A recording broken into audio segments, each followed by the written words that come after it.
Good afternoon, everybody. You're listening to Lake Stevens Vikings Varsity Baseball. My name is Payne Patchett, here for game number 19 of the 2018 Varsity Baseball season and the final conference game of the year between the Lake Stevens Vikings and the Jackson Timberwolves. The Vikings look to split the series with them and Jackson, who beat the Vikings by a score of 12-3, highlighted by 2 home runs by center fielder Carter Booth and the catcher Ben Steck, 2 players who are going to play for Oregon State. Carter Booth next season and Ben Steck 2 years from now. The Lake Stevens Vikings, all we know, their starting pitcher will be number 10, Jacob Wardla. He has allowed 2 earned runs in 15 1/3 innings.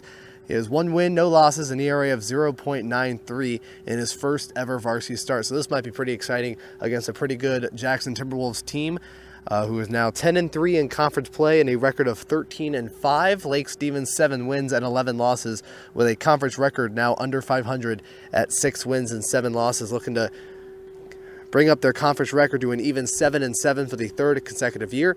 Again, it'll be Jacob Wardla on the mound, taking on the Jackson Timberwolves. When we come back, it'll be the top of the first inning. Jackson will come up to the plate, and again, Jacob Wardla on the bump for Lake Stevens in their final home game and final conference game of the 2018 Varsity Baseball regular season. And we are now into the top of the first inning for the final home game for the Lake Stevens Vikings as they play also their final conference game against the Jackson Timberwolves. The starting pitcher, number 10, Jacob Wardla, pitching in his 8th game and is starting in his first. He'll face off against the center fielder Carter Booth. First pitch upstairs for a ball 1. Jacob Wardla, again, he has 1 win and no losses, an ERA of 0.93 in his 8th game. In his first ever start, he has thrown 15 1/3 innings. Entering today, the 1-0. Fly ball as foul, going above the Lake Stevens dugout along the first base side. 1 ball and 1 strike. And in those 15 1/3 innings, he has allowed 13 hits, 2 earned runs. He has walked 3 batters and has struck out 10. He is the only Lake Stevens relief pitcher to strike out double digits entering today. The 1-1 swing and a miss, strike 2. Well, Carter Booth had a very impressive senior day yesterday as he went 2 for 3 with a double, a 2-run home run, and 3 runs scored, in addition to a walk and a stolen base. Jacob ahead of the count on the first batter. The windup in the first, and the 1-2 pitch, a fly ball going to right field. It is Bryce Mefford who is under that one and will make the catch for the first out in the top of the first inning. Brings up the starting shortstop, number 6, Addison Beckman. And the lineup for the 13-5 Jackson Timberwolves are also 10-3 in conference play. It'll be Carter Booth, the center fielder, Addison Beckman, and Ben Steck. It is the same first 3, with the only difference being that Beckman and Steck are in different positions. The first pitch, a fly ball, that looks playable. Tate Bruss, the third baseman, goes right near the Jackson bullpen.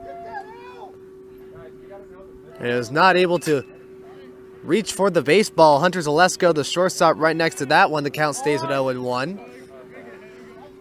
With Addison Beckman, yesterday he was the starting first baseman. Today he is the starting shortstop. And Ben Steck, yesterday he was the starting catcher. Today he is the starting second baseman. And the windup in the 0-1. Strike 2 looking. And a nice pitch by the junior left-hander, Jacob Wardla. The cleanup hitter is the designated hitter, Diego Altamirano. He also had a pretty good night yesterday. He went 3 for 3 with 3 RBIs, a double, and a run scored. And yesterday he was DHing for the third baseman, Ryan Contreras. He is DHing for the starting pitcher for Jackson, is Jackson Weber. The 0-2, a line shot. This one getting into the hole in center field. Jackson with their first hit, a 1-out single to dead central center field. Addison Beckman will start things off on the base path for Jackson. Brings up the number 3 hitter, the starting second baseman, number 33, Ben Steck. He had a pretty good night yesterday as well. He went 3 for 3 with 2 RBIs, 3 runs, and a solo shot in the 6th inning off of Alec Ibachuan. The first pitch, upstairs, ball 1. And Diego Altamirano will be hitting for the starting pitcher, Jackson Weber. Chris Grayson is the number 5 hitter. He was the 6th hitter yesterday and the starting left fielder. Today he's the 5 hitter and starting behind the plate, the 1-0. Hard hit ball, this one going into left field, short left field, right in front of Ben Pizer, the left fielder, and Jackson has runners on first and second with 1 out in the top of the first. Brings up the designated hitter, Diego Altamirano, number 35. He is one of two players on the Jackson high school baseball team that's going to play for Vanguard University next year. It's Altamirano, and the guy he's hitting for, which is the starting pitcher, number 27, Jackson Weber. Wordla looking over at Addison Beckman at second. First pitch. Chopper. This one going to Miller. Toss it to Hunter at shortstop. Throw to Will at first, and he'll end the top of the first inning. Lake Stevens ends the threat with a 4-6-3 double play. It'll get Steck out at second, and it will end the first inning. No runs on 2 hits, no errors, and 1 runner left on. Lake Stevens leaving Jackson scoreless in the top of the first, and it'll bring up Jackson Weber, who will pitch in the bottom of the first. He'll face off against the left fielder, Ben Pizer. The starting center fielder, not Christian LaPierre, but instead it is Tanner Lind, and the number 3 hitter, the starting catcher, Trey Long. And it's the bottom of the first inning. Jackson nothing, Lake Stevens coming up. And we are now back into the bottom of the first inning. Lake Stevens ending an early threat from Jackson on a 4-6-3 double play. And Lake Stevens trying to get some runs on the board of their own. The starting pitcher, number 27, Jackson Weber, facing off against the left fielder, Ben Pizer. First pitch, strike 1 looking.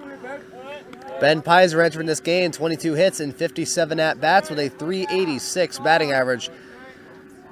He's been hit twice, and he scored a team-high 18 runs. The 0-1.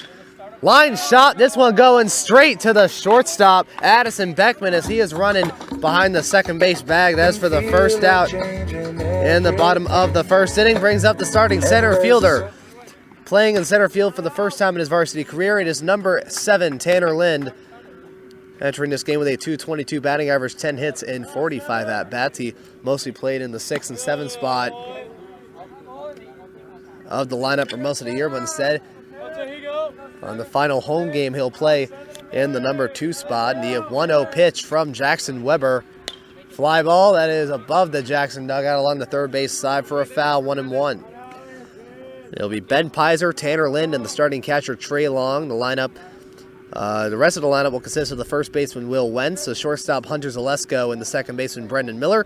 That'll be the third baseman Tate Brust, right fielder Bryce Mefford, and the pitcher Jacob Wardlow. The 1-1, a foul chopper hitting the fence right next to the on-deck hitter Trey Long. 1 ball and 2 strikes. And the defensive lineup for the Jackson Timberwolves, on the mound is Jackson Weber, and behind the plate is Chris Grayson. He was the starting left fielder yesterday. On the infield will be third base at Bradley Lundquist. He played at right field yesterday. And the 1-2, swing and a miss, strike 3. Jackson Weber striking out Tanner on 4 pitches, and it'll be the second out. And it'll bring up the starting catcher Trey Long, entering this game with a .349 batting average, 15 hits and 43 at-bats with 9 RBIs. He's been hit 3 times. He has scored 14 runs. He has hit a team-high 5 doubles. He has hit 1 triple and has been walked 11 times, which is also a team high. And the first pitch by Jackson. Strike 1 looking. Hitting the top part of the strike zone, so it's Bradley Lundquist playing from right field to third base yesterday. Addison Beckman, he played at first base. He's now at shortstop. The 0-1 from Jackson.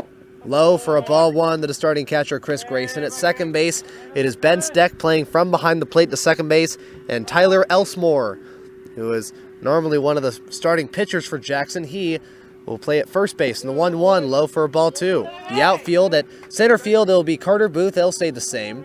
At left field, instead of Chris Grayson, it will be Caden Sadis, spelled S-A-D-I-S, and Chase Matthews playing at right field.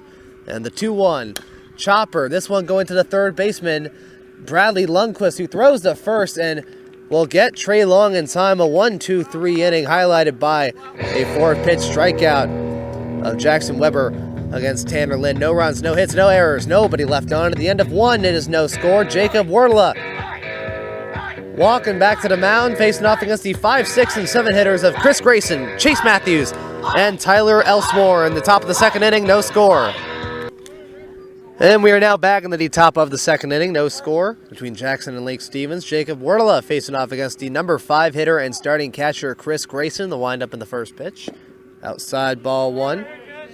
Chris Grayson, yesterday he was 1 for 4 with an RBI ground out and an RBI single, along with grounding out to the pitcher Aleki Bachuan in the 6th and striking out to Tate Bruss in the 2nd. And the 1-0 pitch, that one gets over the head of the second baseman, Brendan Miller. And it'll be the third hit for the Jackson Timberwolves as they have a leadoff base runner. It'll bring up the right fielder, number 42, Chase Matthews.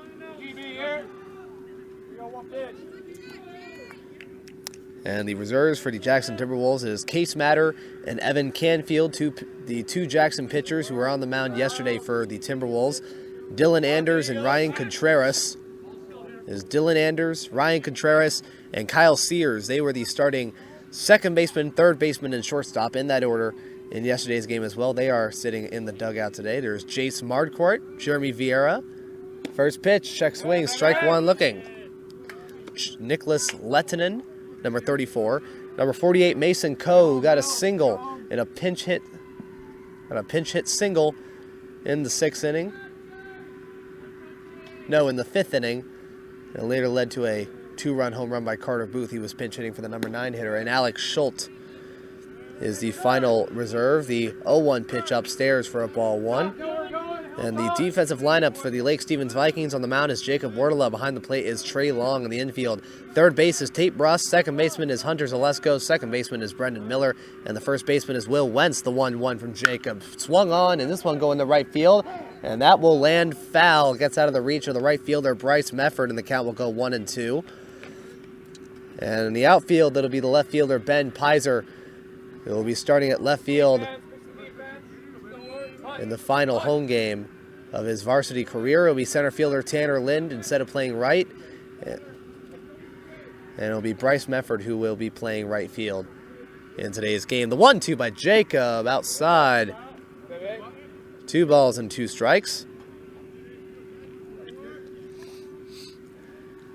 And the next 3 batters for Jackson are new faces against the Lake Stevens Vikings. Chase Matthews currently facing a 2-ball and 2-strike count.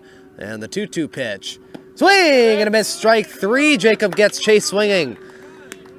And that'll be the first strikeout of the afternoon for the junior left-hander. And now the manager for Jackson, Kirk Nicholson, will bring in a pinch hitter for Chris Grayson after the first out. And he'll bring in number 3, Dylan Anders, who is the starting second baseman in yesterday's game.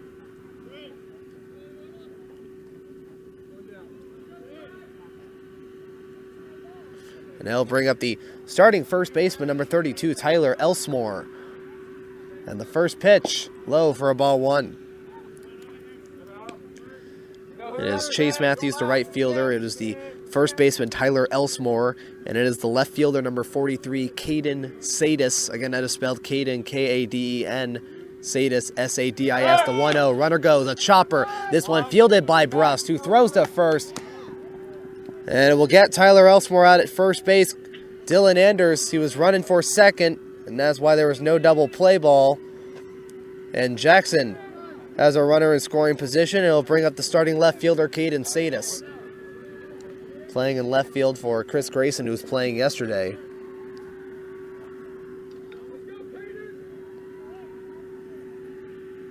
And Jacob looking over at second. First pitch, upstairs, ball one. So as far as we know, the Jackson Timberwolves, this is their final baseball game of the regular season. As there's a game they were supposed to play on Saturday against Ingram High School at Everett Memorial, but that game got rained out. The 1-0. Swing and a miss, strike one. And this is their 19th game of the year. It's unclear whether if that will be their final game, because for Jackson, they don't have that much time. If anything, they could play the Ingram game tomorrow, which would make sense why Kirk Nicholson would be starting Jackson Weber instead of Tyler Elsmore, who will probably be pitching in a game against Ingram if that game is rescheduled to later this week before Saturday, May 5th, which is the first round of the playoffs. The 1-1. And a strike 2 looking, a 1-2 count to the left fielder. And Lake Stevens, this is going to be a long day tomorrow for the Vikings. They are both Lake Stevens varsity and junior varsity teams will be traveling down to North Creek High School. From what I heard, it's a pretty beautiful school and a pretty beautiful field. All AstroTurf, even the mound. The 1-2, a one-hopper to Trey. Dylan Anders stay at second. Count goes up to 2 balls and 2 strikes. And Lake Stevens It'll be the junior varsity team playing at 4 o'clock and the varsity team playing at 7 o'clock under the lights at North Creek High School, as both teams will finish off their regular season then. The 2-2 from Jacob. Swing and a miss, strike 3, and that will end the top of the second. Highlighted by 2 strikeouts by Jacob Wardla. It is no runs on 1 hit, no errors, and 1 runner left on. It is still no score. At the end of 1.5, Jackson Weber back on the mound, facing off against the middle of the order. Will Wentz, Hunter Zalesko, and Brendan Miller. No score between Lake Stevens and Jackson. And we are now back into the bottom of the second inning. Lake Stevens getting out of another jam from the Jackson Timberwolves in the top half of the inning. And once again, Lake Stevens trying to capitalize on their own with some hits. Jackson Weber facing off against Will Wentz. First pitch, a foul chopper hitting the backstop behind home plate. Will Wentz with a .246 batting average, 14 hits and 57 at-bats with 15 RBIs, which leads the team. He has been hit 4 times. He has hit 4 doubles, and he has scored 6 runs. The 0-1 upstairs, ball 1 to the catcher, Chris Grayson. And he has been walked 5 times as well. It'll be the 4, 5, and 6 batters of Will Wentz, Hunter Zalesko, and Brendan Miller. And 1-1, the windup. A nasty curveball by Jackson Weber, strike 2 looking. And Jackson now ahead of the count. Looked more like an Ephus pitch, if anything. But it wasn't. The 1-2. And a slow chopper. This one fielded by the third baseman, Bradley Lundquist. The throw to first is not in time. It'll be an infield single for Bradley Lundquist, the third baseman.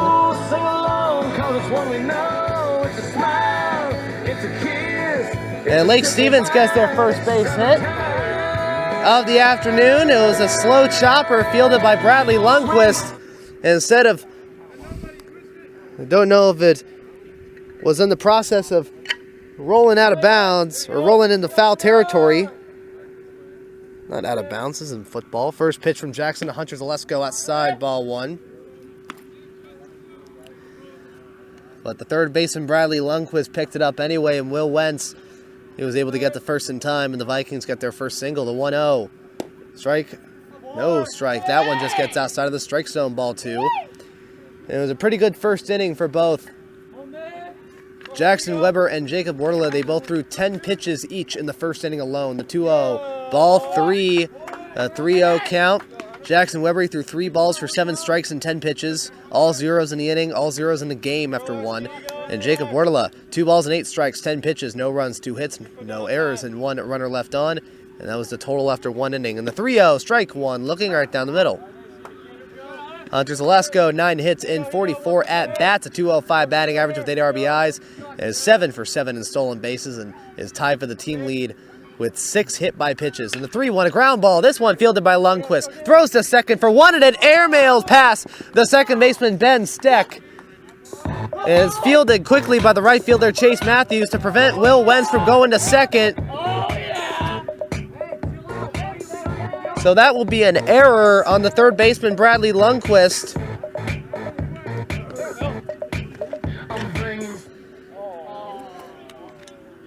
And it'll bring up the number 6 hitter, Brendan Miller. About a week ago, he was asking what his batting average was if it was around 200. Well, today his batting average is up to 381. First pitch is low for a ball 1. And Miller, he's been on a tear in the past couple of games, bringing his batting average up.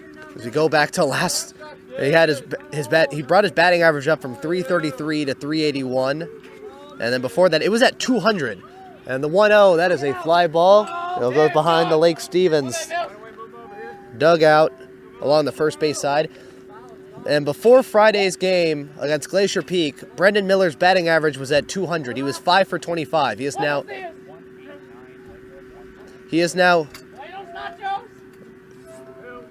8 for 31 as a 381 batting average. And the 1-1, a chopper. This one going to the shortstop, Beckman. Toss it to second. Toss it to first, and it is a 6-4 3-double play. Wentz goes to third.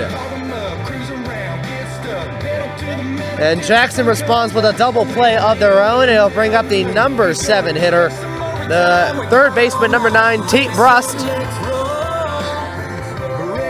who is once again who will be in the lineup for the first time since Lake Stevens beat Glacier Peak 16-4.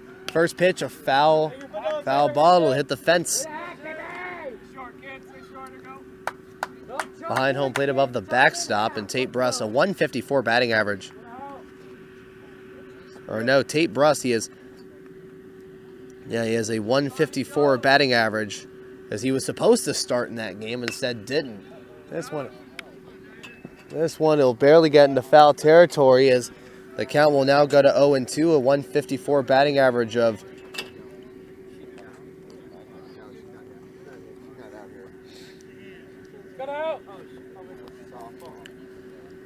as he is consistent of getting hit one time, has scored 2 runs. He has been walked 4 times, also has an RBI under his name. And the 0-2 pitch by Weber.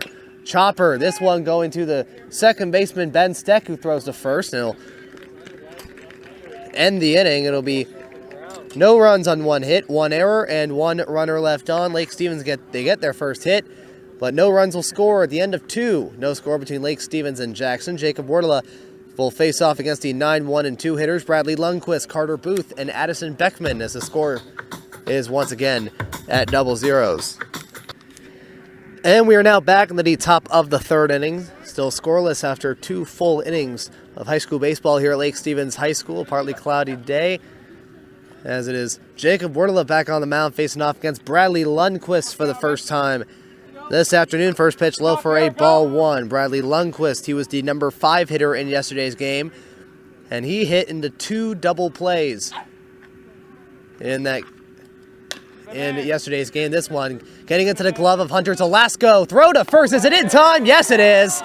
A nice play by the sophomore shortstop, Hunter Zelasco, getting that one in short left field for the first out.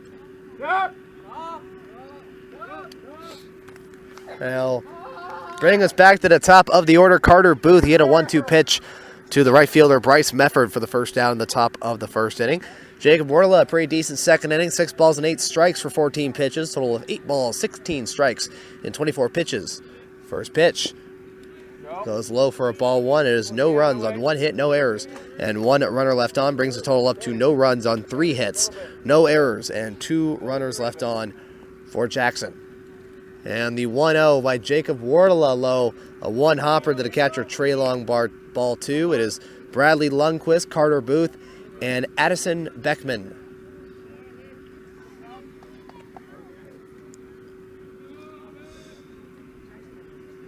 And the 2-0 low for a ball 3.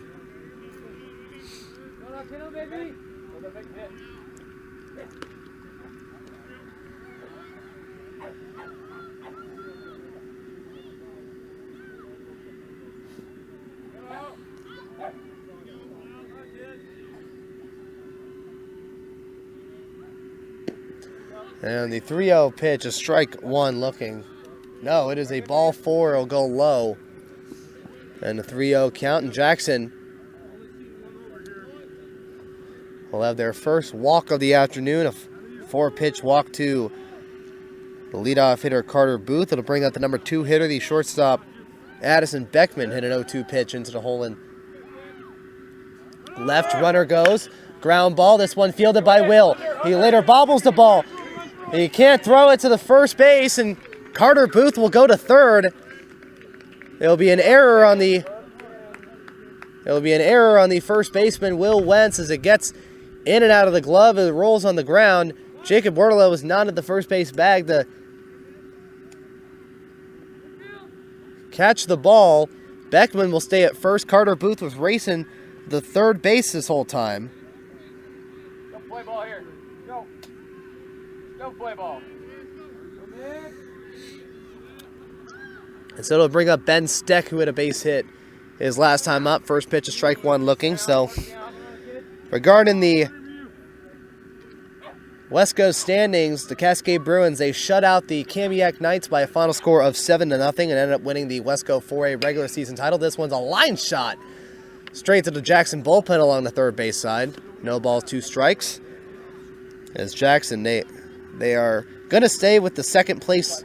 They are going to have the number 2 seed in the West Coast playoffs regardless of this result. Cascade will have the number 1 seed and will win the regular season title regardless of the result of today's game. Jackson playing here against Lake Stevens, and Cascade playing at home against Kamiak. And the 0-2 pitch by Jacob. Low for a ball one. Let him know you're watching. And currently tied for third place, Mount Vernon and Glacier Peak. Watch right. They are both tied with an 8-5 record, with Mount Vernon playing Mariner and Glacier Peak playing Monroe. Throw to first, not in time. Carter Booth hinting a run to home plate. And the number 5 seed, it is confirmed that the Lake Stevens Vikings will have the number 5 seed for the third consecutive season in the Wesco playoffs. And the 1-2 foul ball, it's defense behind home plate. So Lake Stevens, with a 6-7 conference record, they will have the number 5 seed in the Wesco playoffs. Monroe, they will have the number 6 seed in the Wesco playoffs. The question is, who will be the number 3 seed and 4 seed come Saturday?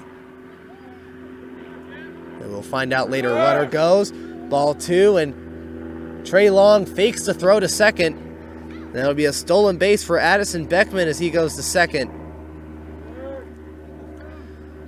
For the second time this afternoon, 2 balls and 2 strikes to count. Jackson with runners on second and third with 1 runner out.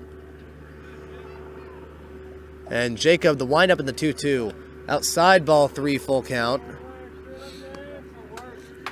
And so Mount Vernon, again, they are playing Glacier Peak. No, Mount Vernon's playing Mariner, and Glacier Peak will be playing Monroe.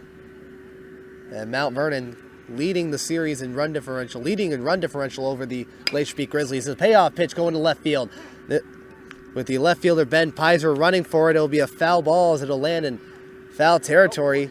It'll stay a full count, 3-2. Mount Vernon and Glacier Peak, they split the series in the regular season, with Mount Vernon scoring more runs than Glacier Peak did. So if both teams win, then Mount Vernon will have the number 3 seed and Monroe will travel up north, while Lake Stevens will travel down to Snohomish again to play the Glacier Peak Grizzlies. Payoff pitch by Jacob. Fly ball, that's a foul. The count will stay a full count, 3-2. So if Monroe beats Glacier Peak and Mount Vernon beats Mariner, then Glacier Peak will have the number 4 seed and will play the Vikings. If Mariner somehow beats Mount Vernon and Monroe beats Glacier Peak, then Mount Vernon will have the 5 seed. And the payoff pitch outside, ball 4. And the bases are loaded for Jackson in the top of the third, brings up Diego Altamirano. The first pitch he saw, he hit into a 4-6-3 double play to end the top of the first inning. And also regarding the other 2 teams, Kamiak and Mariner. Kamiak with a 3-10 conference record, Mariner at 1-12. They are both officially out of the playoffs. First pitch, inside, ball 1.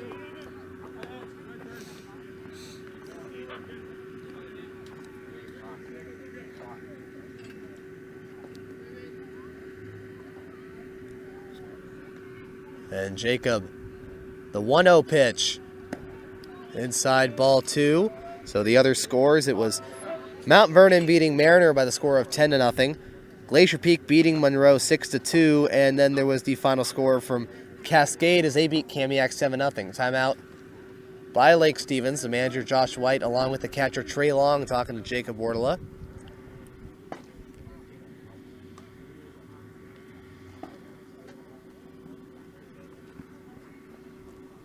And it'll be Diego Altamirano. He had a pretty good day yesterday. Again, he was 3 for 3 with 3 RBIs, a double, and a run scored, as he was one of the 4 runs that scored in the first inning. And on the first pitch he sees here, he hits into a 4-6-3 double play that will end the top of the first inning. Currently is now facing a 2 balls, no strike count against the junior Jacob Wardela. It is Carter Booth at third base, Addison Beckman at second base, and Ben Steck at first base. To 2-0. It'll be a foul check swing, fielded by Wardela. Throw to first is in time, and the run will score. Jacob Wardela throwing to first, and a run will score. Jackson will take a 1-0 lead. And there'll be runners on second and third, an RBI for Altamirano. And the run will be unearned towards Jacob Wardla, though, and it'll bring up Chris Grayson, the catcher, who hit a 1-0 pitch into center field for a leadoff single in the second inning. And the first pitch by Jacob. Fly ball, that's playable.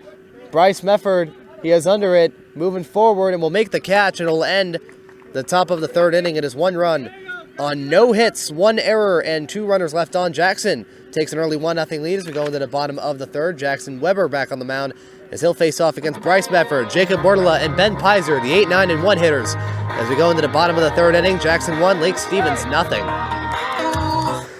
And we are now back in the deep bottom of the third inning. Jackson taking an early 1-0 lead. Jackson Weber facing off against the number 8 hitter Bryce Mefford. First pitch inside for a ball 1. Mefford 2 hits and 21 at-bats with a .095 batting average and 1 RBI. He has scored 6 runs. He has hit a triple. And he's been walked 3 times. And the 1-0. Hard hit ball in the left field. That one leaning foul. No, 1 ball and 1 strike. Here we go.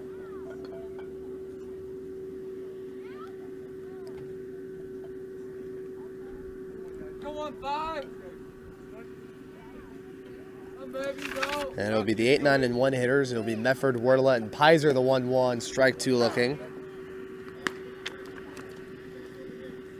It'll be Jacob Wardla, the pitcher, who is in the number 9 spot, and Ben Pizer going back to the leadoff spot in the third. And the 1-2 pitch, a check swing. Bryce Mefford running to first, but the catcher, Chris Grayson, will throw to first base in time to get the strikeout. The second strikeout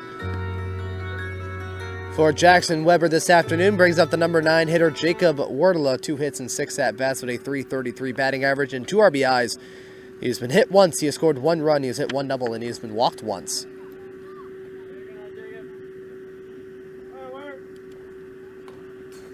And the first pitch, a foul ball hitting the fence above home plate, or behind home plate. No balls and 1 strike count. Jackson had a pretty decent second inning, 5 balls for 10 strikes in 15 pitches, total of 8 balls, 17 strikes, and 25 pitches. And the 0-1 pitch. That'll be a swing and a miss. That one hitting the backstop behind home plate. No balls, 2 strikes. And that inning, it was no runs on 1 hit, 1 error, and 1 runner left on. Then that is the total through 2 innings for Lake Stevens so far. Here we go. Come back. And Jackson Weber getting the sign from the catcher, Chris Grayson. And the windup in the 0-2 pitch. Outside, ball 1.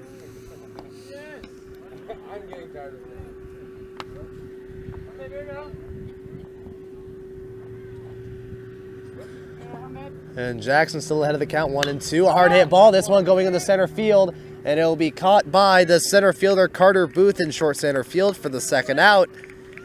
In the third inning, brings us back to the top of the order for the second time around. That is Ben Pizer. He hit a 1-0 pitch, a liner to the shortstop, Addison Beckman, for the first out of the first inning.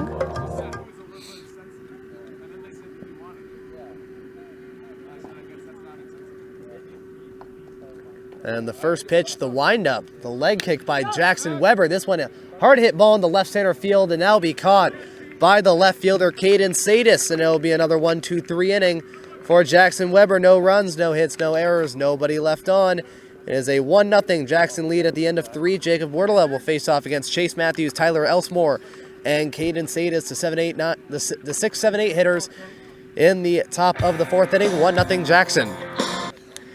And we are now back in the top of the 4th inning. Jackson still with a 1-0 lead and are looking to add more to that lead. Jacob Wardla back on the mound against the right fielder, Chase Matthews, number 42. First pitch, a line shot, foul along the first base line. He start the count at 0-1. He struck out on a 2-2 pitch, swinging for the first strikeout for Jacob Wardla, as that is one of 2 strikeout victims and one of 2 strikeouts for the junior left-hander. And the windup in the 0-1. That'll be a foul ground ball. It's a very small one, as it'll roll in foul territory. 2 straight foul balls, no balls and 2 strikes. So it'll be Chase Matthews, Tyler Elsmore, and Caden Sadis. I also forgot to mention this in the last inning, which is that Kirk Nicholson, the manager, has decided to pull Bradley Lundquist from third base because of his performance in the second inning, and has decided to bring in number 5, Kyle Sears, who is playing third base for the first time in the series. The 0-2 pitch, low, ball 1, as Sears was the starting shortstop in yesterday's game. Count 1 ball and 2 strikes on the first batter from Jacob Wardle. It's the right fielder, Chase Matthews. And the 1-2 pitch. Hard hit ball. This one is a fair ball. Bryce Mefford fielding that one. It'll be a leadoff single for Chase Matthews in the 4th hit in 3+ innings against Jacob Wardle. Jackson will start with a runner on first, and he'll bring up Tyler Elsmore, who grounded out to Tate Brust in the second inning.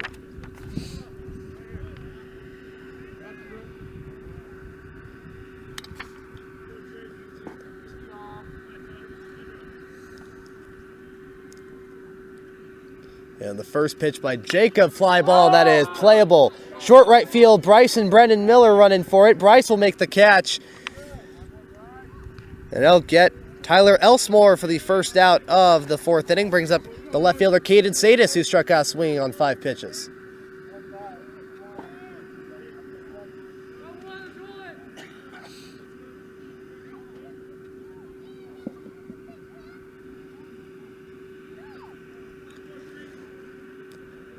And Jacob, the first pitch, outside ball 1. He had a pretty rough third inning.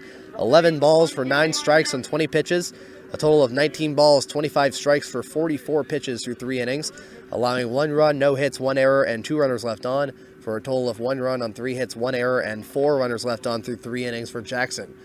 And the 1-0 pitch. Swing and a miss, strike 1.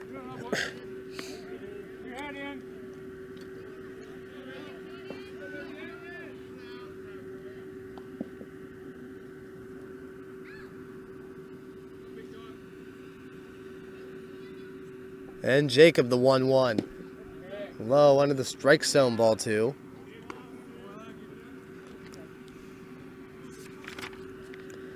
And starting off for Lake Stevens in the bottom of the 4th inning will be Tanner Lynn, Trey Long, and Will Wentz, the 2, 3, and 4 hitters. The 2-1, swing and a miss, strike 2.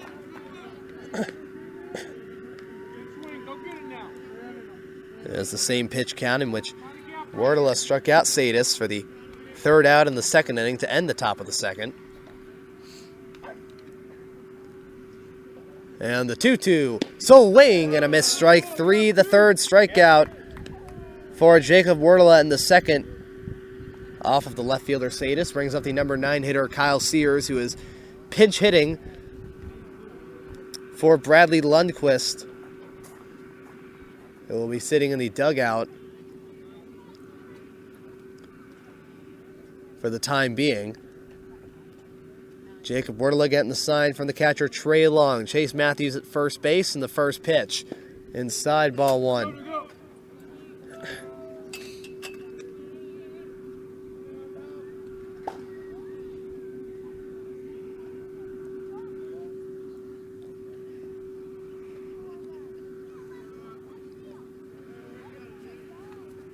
And the 1-0.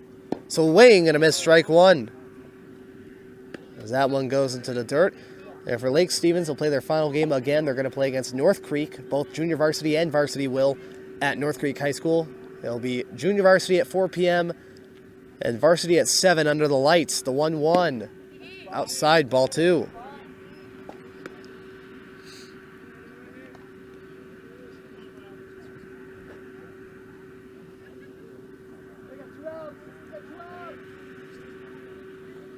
And the 2-1. Hard hit ball going to left field. Ben Pizer going back. Pizer going back. It'll get over the glove of Ben Pizer. It'll be Chase Matthews who will be rounding around third and will stay there. A nice job by Ben Pizer, who fields the baseball cleanly after 1 hop, keeping Chase Matthews at third base. Bring us back to the top of the order for the 3rd time around for Jackson and Carter Booth, who is 0 for 1 with a flyout and a walk, and is the only run that is scored in this game.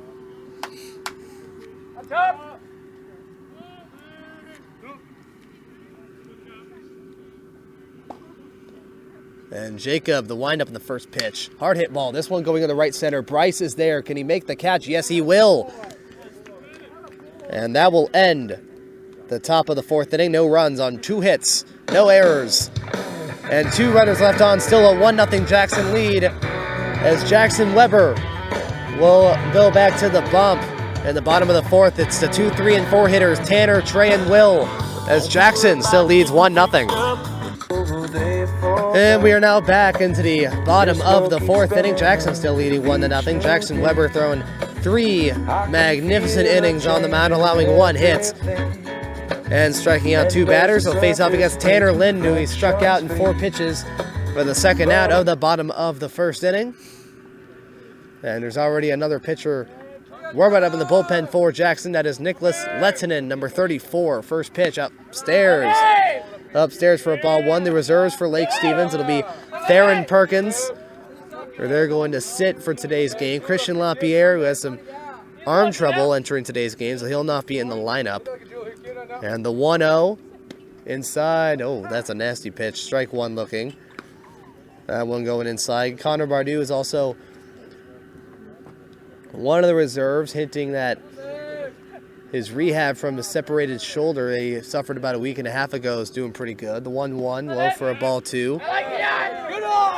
It'll be Justin Troya, Xander Fogel wearing jersey number 2 instead of 32. He didn't wear 2 last time. He wore 17, I think. And the 2-1, a line shot. This one getting into the glove of Addison Beckman. Throw to first. Will he get him in time? No, he will not. It'll go offline to the right of the first baseman, Tyler Elsmore, and Tanner Lind has an infield single to start off the fourth. And it'll bring up Trey Long, who grounded out to the third baseman, Bradley Lundquist, to end the first inning. It'll be Xander Fogel. He wore 17 in his last home game. That he wore a varsity uniform for Lake Stevens. He's going to wear jersey number 2. 17 will go to Ethan Jansen. First pitch. Tries bunting for it. Goes for a ball 1. It'll be Bailey Corley, Jacob Gordon, and Tommy Lindgren. So it'll be Fogel, Ibachuan, Troya, and Tate Bruss. They'll not be on the mound today's game. The 1-0. Hard hit ball going to left center. Carter Booth running for that one, and he will not make the catch. He'll get past both Booth and Sadis. Tanner Lind, he is going to be riding around third. Trey will go to second. The throw home is not in time. Tanner Lind gets there. Trey, the throw to second is not in time. Trey Long with an RBI double. And Tanner Lind just beating the tag from the catcher, Chris Grayson. And the game is tied at 1. RBI number 10 and double number 6. That is a team high for Trey Long. And it'll bring up Will Wentz, who hit a single, who had the only hit for Lake Stevens entering the fourth inning. Now he's back in the second inning. He was stranded at third. First pitch by Jackson Weber, the windup in the first pitch. A hard hit ball going to left field. That one just getting past the third baseman, Sadis. Trey Long routing around third. He is going to score. That one goes all the way to the wall. Will Wentz responding and keeping it going with an RBI double of his own. And the score is now 2-1 Lake Stevens. They take their first lead of the series. It'll be the 15th time that Trey will score. It'll be a team-leading 16th RBI for Will Wentz and his 5th double of the year. And just like the last at-bat, the Vikings have a runner on second base. It looks like Kirk Nicholson made the right call of bringing in a pitcher in the bullpen, and Nicholas Lettinen. First pitch to Hunter Zalesko outside. Ball 1, got on base on an error by the third baseman, Bradley Lundquist, as he tried to throw to second to try and get Will Wentz. Weber stepping off of the mound. So the expected pitchers is Bailey Corley. This is the top pitcher out of the bullpen, and the 1-0 is a line shot that'll hit the fence right next to the Jackson bullpen. 1 ball and 1 strike.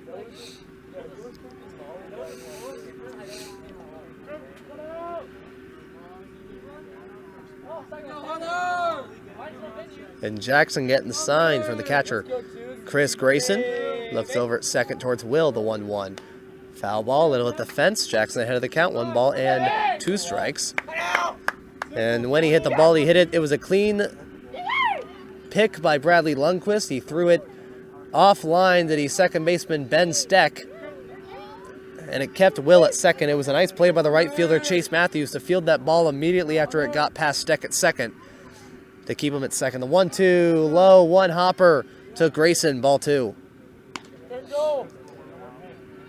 And Hunter Zalesko, he was at first base. Zalesko would get out in a 6-4-3 double play hit by the on-deck hitter, Brendan Miller. And the 2-2 by Jackson Weber. And a foul tip. That'll be a foul ball, gets into the glove of the catcher, Chris Grayson. And so in the third inning, Jackson Weber, an incredible job. 2 balls, 7 strikes on 9 pitches. A total of 10 balls, 24 strikes, and 34 pitches. And all zeros in the inning.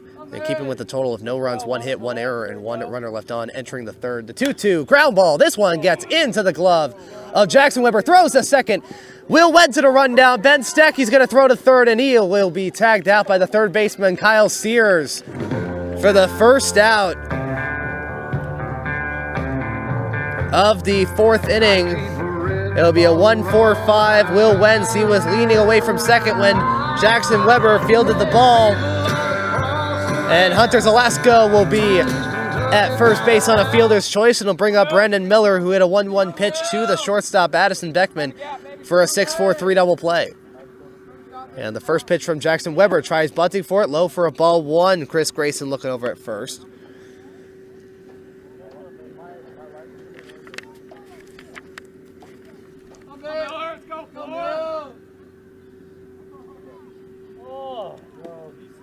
And the 1-0 pitch, low for a ball 2. Lake Stevens with 54 stolen bases as a team entering this game. One of the top contributors has been Hunter Zalesko. He got a stolen base yesterday. He's now 7 for 7. And the 2-0, and Zalesko's going to run down. The throw to second will be not in time. And Zalesko, the speedy sophomore, getting his 8th stolen base of the year. And once again, the Vikings have a runner at second. And Jackson Weber just caught his balance at the nick of time as he throws to first. Zalesko, an immediate foot race to second, trying to beat out the throw. And the 2-0 pitch, this one, a liner just getting past the first base bag in foul territory with the first baseman Tyler Elsmore diving for that one. Count 2 balls and 1 strike.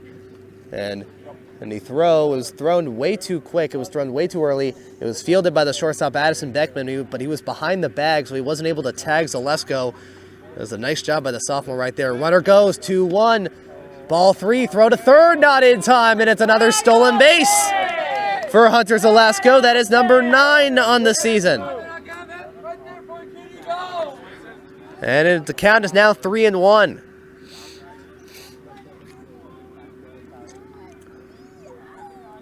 And the 3-1 count, low for a ball 4. Brendan Miller goes to second, and the Lake Stevens Vikings will have runners on the corners with 1 out for Tate Brust, who grounded out on a 0-2 pitch to the second baseman, Ben Steck, to end the second inning.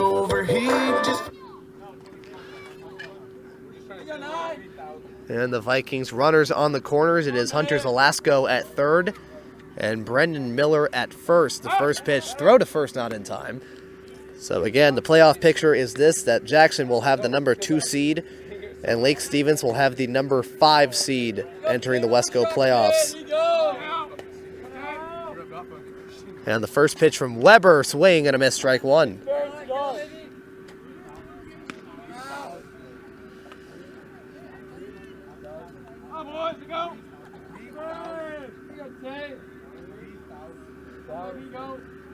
And Jackson the 0-1, ball 1. This one just getting out of the strike zone, and Brendan Miller gets his second stolen base of the year. They're now at 57 stolen bases on the season. And there are runners at second and third for Tate Brust with a chance to knock a couple runs in. So Jackson The number 2 seed will play the winner of the number 3 of the game that has the number 3 seed and 6 seed, and that's either Glacier Peak or Mount Vernon playing at home against Monroe.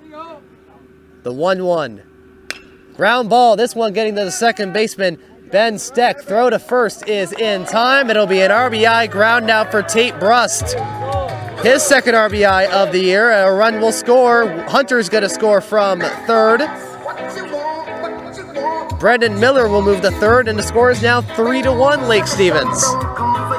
It'll bring up Bryce Mefford. He is 0 for 1 after striking out on 4 pitches to start off the third inning.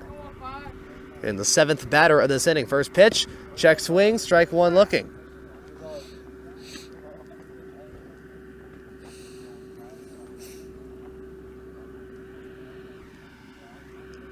And the windup and the 0-1. Jackson Weber, 1-hopper. Ball gets past the catcher Chris Grayson, but it'll hit the backstop and it'll bounce right back to him, which means that Miller's going to stay at third. Count goes to 1-1 strike. So it'll be Tate Brust's RBI number 2 on the season. And the 1-1 pitch, the windup. Low, ball 2.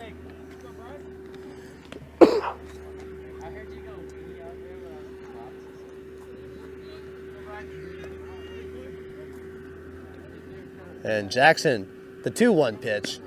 That is a ball 3. This one going just above the strike zone. 3 balls and 1 strike. Mefford, he has been walked 3 times this year. Again, he has scored 6 runs. He has 1 triple and has 1 RBI. He is also 0 for 1 on stolen bases this year. And the 3-1 pitch. Strike 2 looking, a full count. And Jackson Weber with a chance to finish off the 4th inning here in this at-bat. Bryce with a chance to knock in another run. The payoff pitch. Low for a ball 4. Bryce will walk to third, or the first base. As it'll be a runner that'll stay at third. It'll be runners on the corners once again. Bryce Mefford walked for the 4th time this year. It'll bring up Jacob Wardela, who lined out to the center fielder Carter Booth.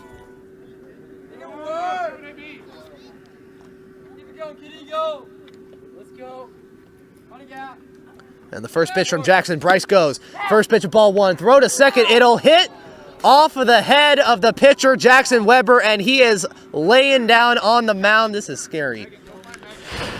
I think she might be over there. Megan might be over at the softball field. And this is not a safe scene right here.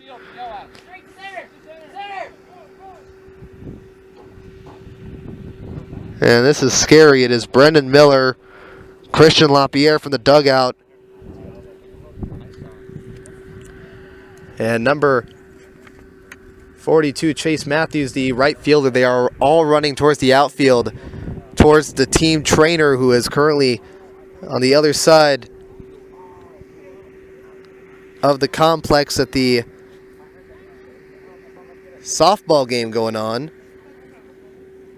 Is Megan, the trainer, and it'll be the athletic director, Jason Pearson, who is also going to go up to the mound. What happened was that Bryce, he was run to steal second. It'll be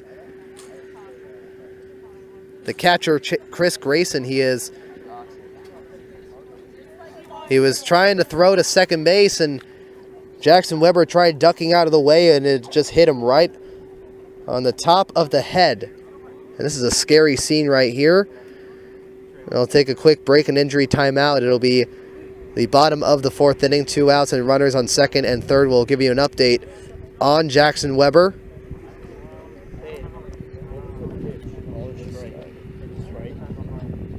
Four to 1, Lake Stevens over Jackson. And we are now back in the bottom of the 4th inning. Jackson trailing Lake Stevens by the score of 4 to 1, and Jackson Weber, a scary injury as the ball, as the throw from second, or the throw to second from the catcher Chris Grayson hits him on the head. He has to be taken out of the game. He is currently being checked on in the Jackson dugout. and is replaced by number 34, Nicholas Lettinen. First pitch to Jacob Wardela, ball 1. Makes the count 1 ball and 1 strike. Next pitch low for a ball 2 for 2 balls and 1 strike. Jackson Weber finishing his afternoon early, unfortunately, in the 2-1 a ground ball. This one getting past the glove of Lettinen. Ben Steck the throw to second, and is in time. It'll be the end of the 4th inning. It is 4 runs on 2 hits, no errors, and 1 runner left on. And it'll be 4 earned runs towards Jackson Weber. Nicholas Lettinen will pitch in the 5th inning, and Lake Stevens bringing in a new pitcher of their own. That'll be number 18, Jacob Gordon. As Wardela will finish the game early as well. He is online for the win, his 2nd win of the year. As we now go into the top of the 5th inning, the score Lake Stevens 4, Jackson 1. And we are now back into the top of the 5th inning. Lake Stevens, after trailing 1-0, they take a 4-1 lead. As the Vikings will also bring in a new pitcher. That will be number 18, Jacob Gordon, pitching in his 9th game of the year. First pitch to Addison Beckman, the shortstop. Strike 1 looking. And Jacob Wardela finishing with 4 innings and 5 hits and an unearned run. The 0-1 pitch, foul ball. This one landed behind the Jackson bleachers along the first base side. No balls and 2 strikes.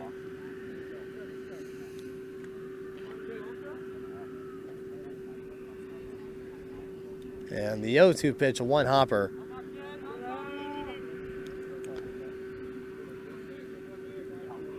To the catcher, Trey Long, or it says that it is 2 balls and 1 strike. So Jacob Wardela, 4 innings, 5 hits, an unearned run. This will go into the hole in left center field. And Addison Beckman with his 2nd single of the afternoon. As Jackson will start off with a leadoff single into the top of the 5th inning. Brings up Ben Steck, who has hit a single in the 1st inning and later got out on a 4-6-3 double play and then was walked on a full count into the 3rd and was stranded at 2nd.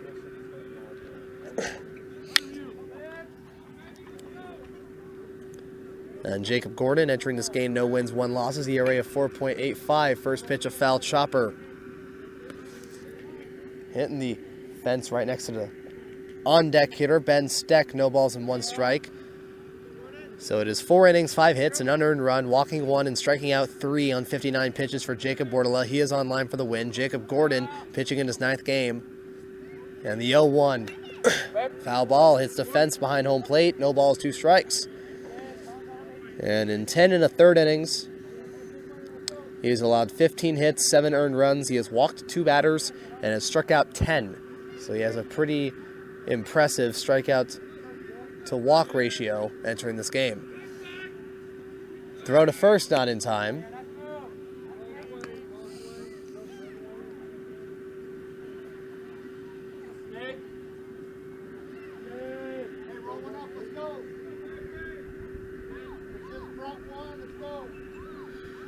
And the 0-2 pitch to Jacob Gordon outside, ball 1. That one is a close call, just getting outside of the strike zone. We'll keep a quick eye on Jackson Weber here.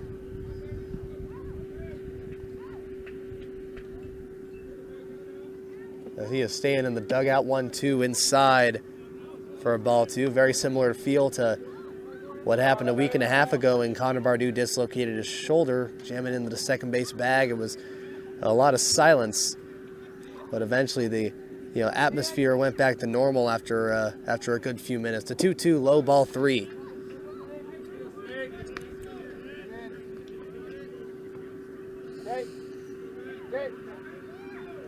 And so that is the only defensive change in this game. That will be Jacob Gordon, who will be on the mound for Jacob Wardela.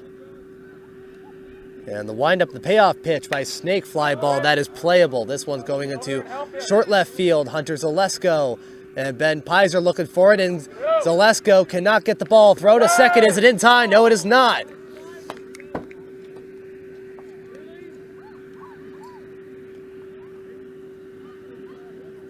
As Hunter Zalesko and Ben Pizer were near that one, Zalesko couldn't find it due to the sun. Play ball, baby, go! And there will be runners on first and second. It'll be an error on the shortstop Zalesko. Jackson has runners on first and second for Diego Altamirano, who is 0 for 2 with an RBI ground out to the pitcher Wardla for Jackson's only run. First pitch, a chopper. This one fielded by Brandon Miller, who tosses it to first base to get Altamirano on the first pitch. It will advance the runners. Beckman the third, Steck to second. It will bring up Chris Grayson. He was 1 for 2 with a single in the second inning. It was replaced by Dylan Anders afterwards in the second inning after Chase Matthews struck out.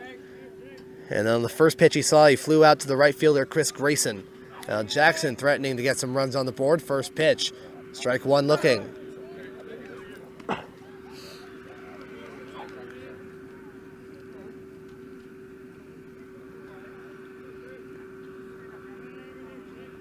And so Jacob Wardla in his final inning, he threw 5 balls for 10 strikes and 15 pitches. The 0-1. Hard hit ball, that is lacing the foul territory and hits the side of the athletic building. No balls and 2 strikes. For his game total of 24 balls, 35 strikes and 59 pitches. No balls, 2 hits, no errors, and 2 runners left on in the game. No balls, 2 strikes to pitch. Hard hit ball, that one just gets over the fence right next to the the Jackson dugout along the third base side. Count stays at no balls and 2 strikes.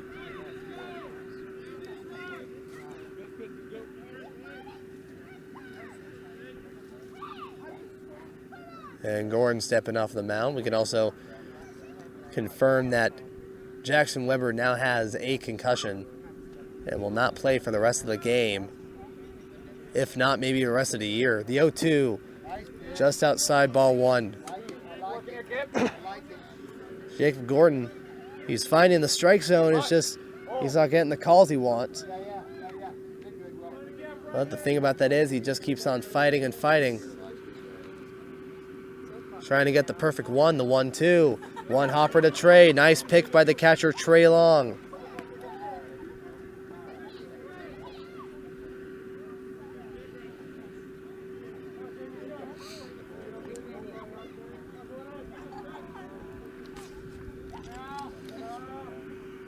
Jacob ahead of the count, 2-2. Fly ball, that's foul.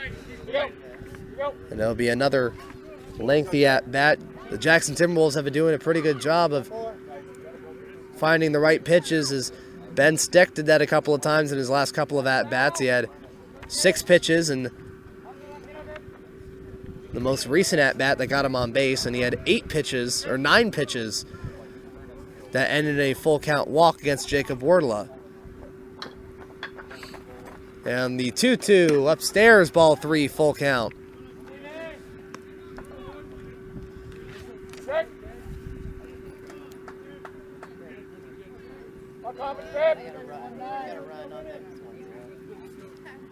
And I think as Josh White taking him out early, they'll probably use him for Saturday. Payoff pitch, this one going to left center. That is going to fall. Addison Beckman's going to score. Ben Steck's running around third, and he will score. And it will be an RBI double for Chris Grayson. And the score is now 4-3 Lake Stevens. And it will be Dylan Anders who will be pinch running for Chris Grayson at second base. And it'll bring up Chase Matthews, who is 1 for 2 with a single and a strikeout.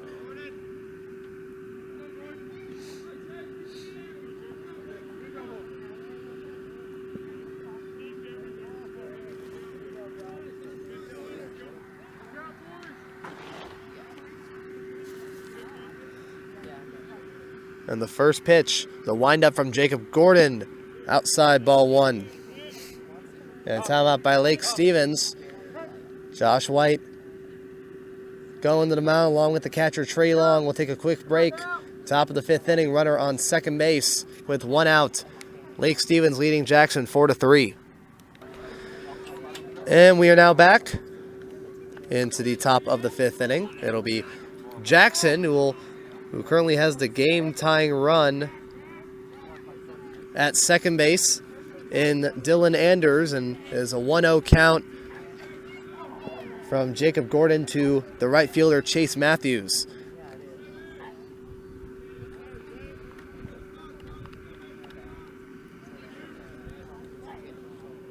And Jacob getting the sign from Trey, the 1-0. Ball 2, this one just getting outside.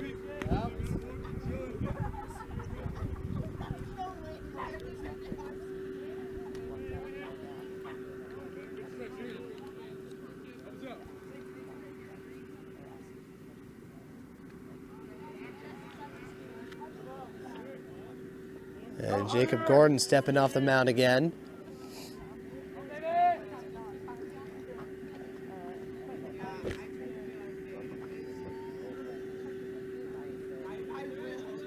And the 2-0 pitch, low for a ball 3.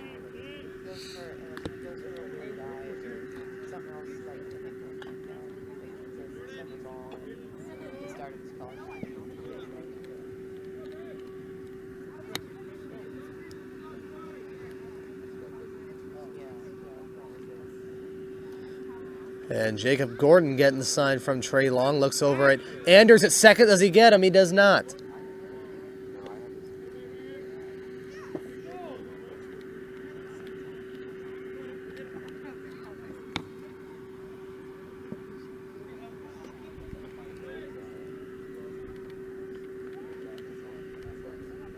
And the 3-0, foul ball, it'll hit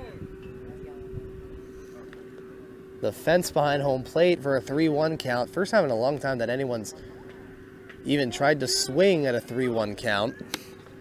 Looks like Chase Matthews is the first guy in a while to do so.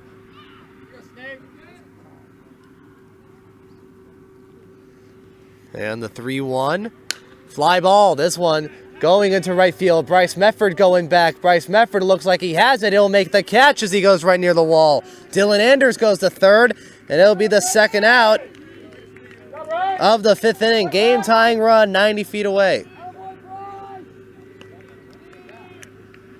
And Dylan Anders. And it'll be Tyler Elsmore, who is 0 for 2 with a ground out and a fly out. He grounded out to the third baseman, Tate Brust, in the 2nd inning, and he flew out to Bryce in the 4th. First pitch outside, ball 1.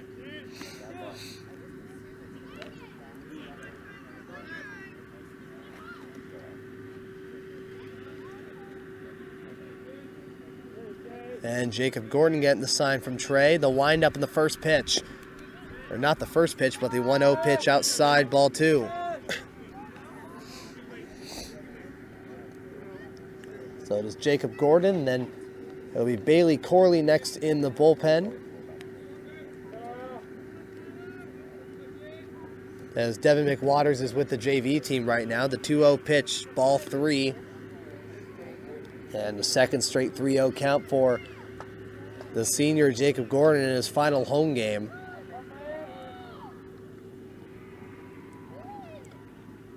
And the 3-0, strike 1 right down the middle.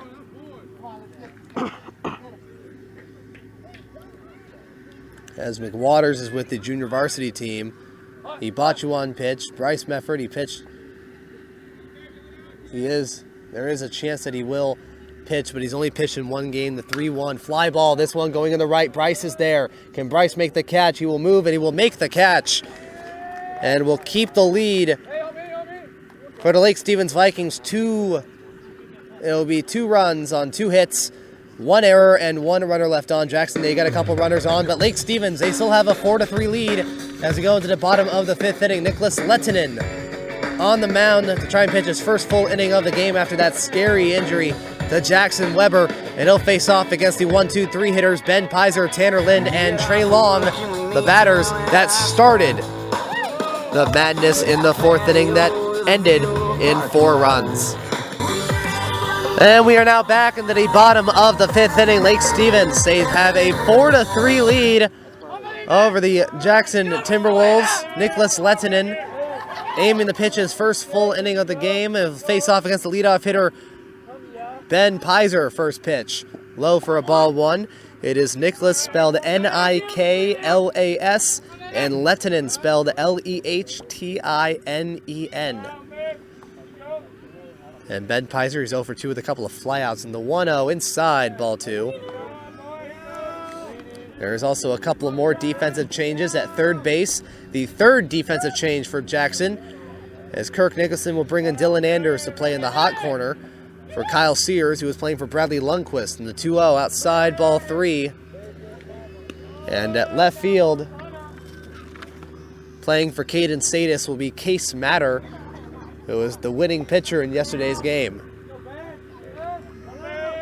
And the 3-0 outside ball 4, Lake Stevens will get their first base runner on a leadoff walk. And it'll bring up Tanner Lind, who had a leadoff single in the last inning that started the 4-run fourth inning.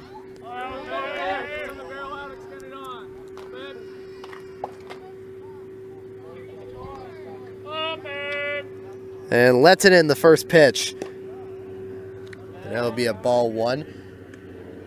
And from that scary injury was also Bryce Mefford's first varsity stolen base of the year. He attempted to steal earlier this year and got caught stealing.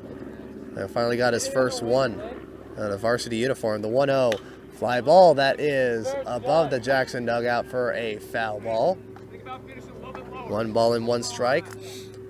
Oh, baby, Zed. Let's go, Linda. Let's get it, boy. Come, baby. There we go. Right here.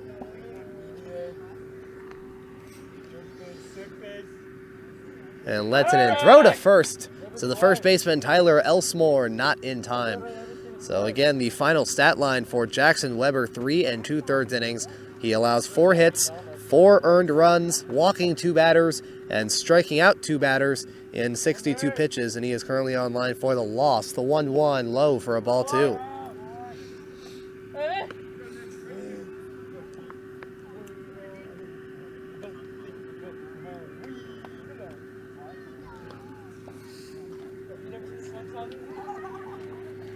What?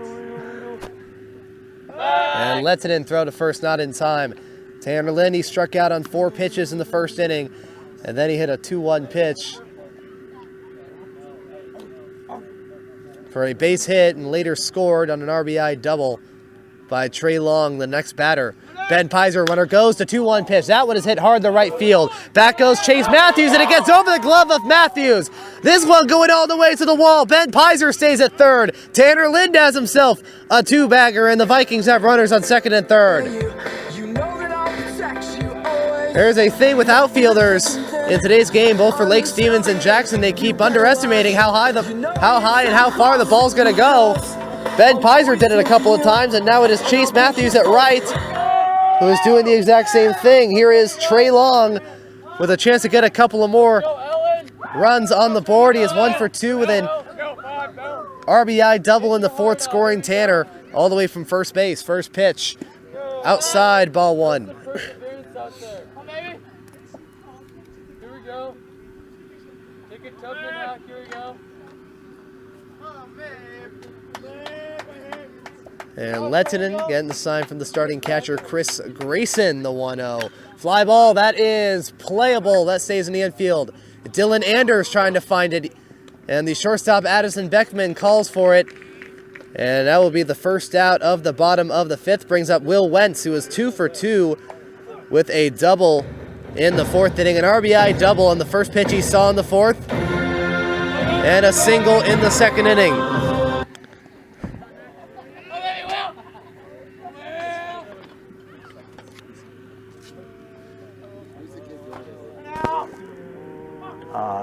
Center fielder and the second baseman. Oh, both of them. So center fielder's a senior and the second baseman's a junior. And the first pitch from Lehtinen to Will Wentz, a swing and a miss, strike 1. That one going to the dirt to the catcher, Chris Grayson.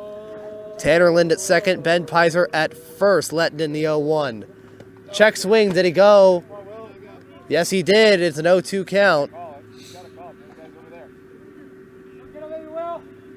As that one will also go in the dirt, and Will reaching for that one. He's behind the count. No balls, 2 strikes. After hitting the RBI double, he later got out on a rundown between second and third, a 1, 4, and 5, as the third baseman Kyle Sears tagged them out.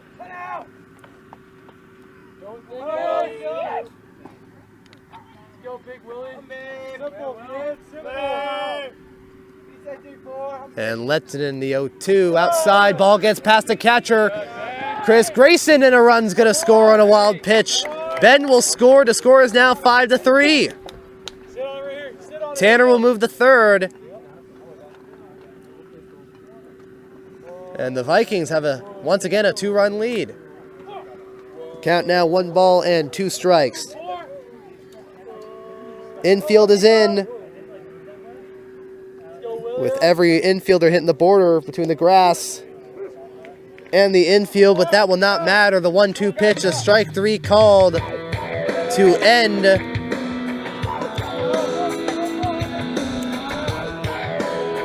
Oh no, not to end the 5th. It was the second out of the 5th inning, and it'll bring up Hunter Zalasko, who was 0 for 1, got on base on an error by Bradley Lundquist, and then later scored as he got on base on a fielder's choice. First pitch, a strike 1 looking. Thought for a second that ended the 5th inning for a second there.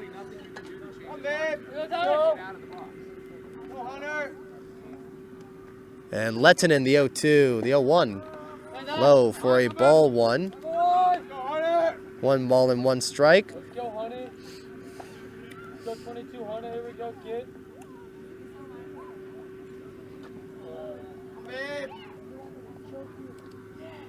And the 1-1, a strike 2 looking, as Nicholas is ahead of the count. 1 ball and 2 strikes.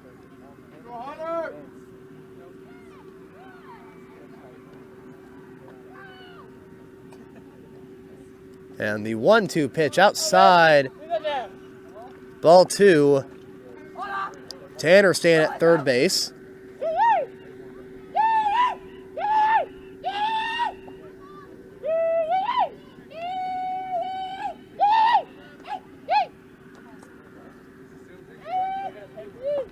And the 2-2 pitch, low for a ball 3, full count.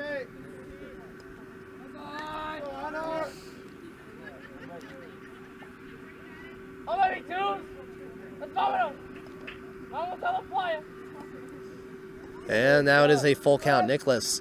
The payoff pitch. Strike 3 called. Hunter taken for a split second there, was a ball 4, but after allowing the 5th run for Lake Stevens, Nicholas Lettinen strikes out the final 2 batters, and it will end the 5th inning. 1 run on 1 hit, no errors, 1 runner left on, as Lake Stevens has a 5-3 lead over Jackson. Jacob Gordon back on the mound as he'll pitch in the top of the 6th, facing off against Case Matter, Dylan Anders, and Carter Booth, as Lake Stevens leads by 2. And we are now back into the top of the 6th inning. Lake Stevens now with a 5-3 lead over Jackson. Jacob Gordon, after having a rough 5th inning, is going to pitch in the 6th against Case Matter, pinch hitter for Caden Sadis. First pitch just under the strike zone, ball 1. The Snake had a pretty rough 5th inning, 13 balls and 16 strikes for 29 pitches. And the 1-0, swing and a miss, strike 1. And total in the inning, 2 runs on 2 hits, 1 error, and 1 runner left on. Total of 3 runs on 7 hits, 2 errors, and 7 runners left on. Nice job by Lake Stevens pitching. And the 1-1 pitch, just hitting above the strike zone, ball 2. It'll be Case Matter, the pinch hitter for Caden Sadis. Dylan Anders, the pinch hitter for Bradley Lundquist, the 9-hitter. And then back to the top of the order for the 4th time around, the 2-2, outside, ball 3.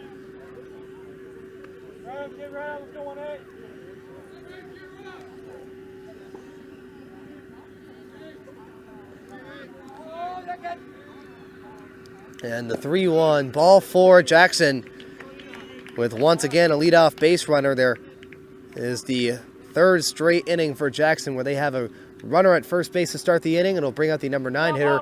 It is Dylan Anders. He was the number 9 hitter in yesterday's game at Jackson High School. He was 0 for 1 with a walk and a run scored. Throw to first, not in time.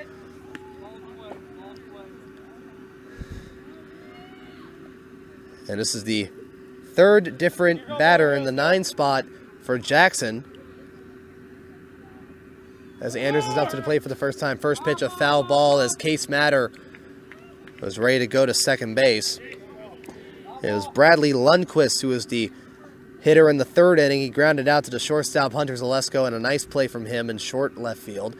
It was Kyle Sears who hit a double past the glove of the left fielder Ben Pizer, but because of a nice recovery by Pizer at left field, the guy who was at base when Sears hit the double, Chase Matthews, stayed at third, and the 0-1 pitch is strike two looking. And the count now goes down to no balls and 2 strikes. And now Dylan Anders in the 9th spot for the first time. He was the pinch runner for Chris Grayson on 2 of his hits. Throw to first. Not in time to get Case Matter, as he was 0 for 3 with a couple of flyouts yesterday, including a strikeout in the 5th inning to start the 5th. And the 0-2, that will hit Dylan Anders. And Jackson will have runners on first and second. Game-tying run is at first in Dylan Anders, and it'll bring us back to the top of the order. In Carter Booth for the 4th time around. Timeout by Lake Stevens. Josh White along with the catcher Trey Long. The first baseman Will Wentz walking up to the mound, along with Tate Brust, the third baseman. And it looks like they're going to take Jacob Gordon out of the game. And they are going to give the baseball, it looks like, to Will Wentz, playing in his first relief appearance this year. We'll take a quick break. Nobody out.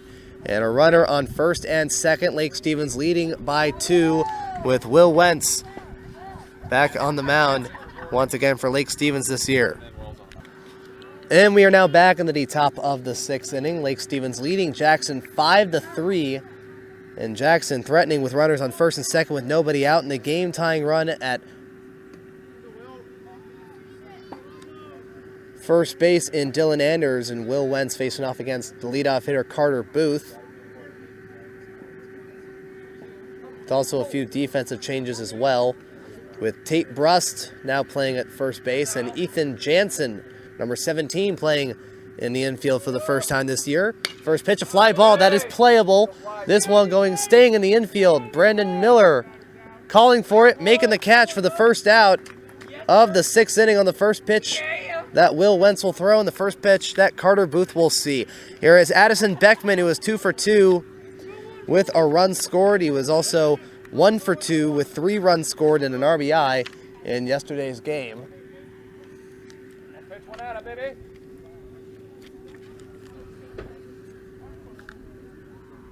And the first pitch from Will, strike one looking, is Jacob Gordon finishing his night. 1 inning, 1+ innings, allowing 2 hits, currently 2 unearned runs, walking no one and striking out no one, but with 37 pitches. And Matter at second, and Anders at first base. He is responsible for both of them, and if they score, they will be earned towards Jacob Gordon. The 0-1 pitch upstairs, ball 1.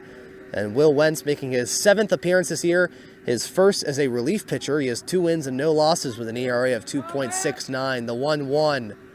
Check swing, ball 2. 2 balls and 1 strike. And in 18 2/3 innings, he has allowed 11 hits, 7 earned runs, walking 13 batters, and striking out 8.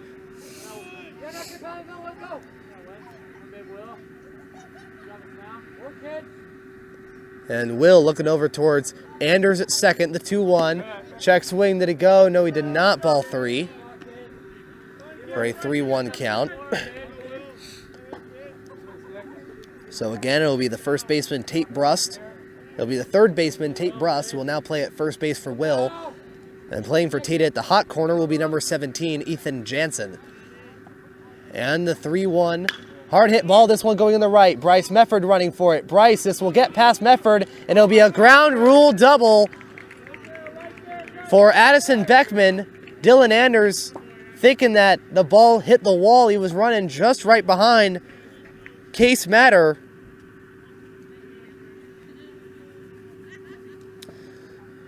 But as he was rounding third, he was told that the ball went over the wall and he had to stay at third, so it'll be an RBI ground rule double for Addison Beckman. The score now, Lake Stevens 5, Jackson 4, Dylan Anders staying at third, and Case Matter scoring from second. And with one out, here is Ben Steck, who got a single in the first inning. He was walked in the third and got on base on an error by Hunter Zalesko on a dropped pop fly. First pitch for a ball one upstairs. And was one of 2 runs that scored back in the 5th. And the 1-0 by Will. This was a short fly ball to the second baseman, Brendan Miller, who will make the catch. And we'll go for the second out of the 6th inning. Brings up Diego Altamirano, the designated hitter. As he is 0 for 3, hit into a 4-6-3 double play in the first. Hit got into an RBI ground out in the third. And grounded out to the second baseman, Brendan Miller, in the 5th. First pitch, a strike one looking. So that run will be earned towards Jacob Gordon.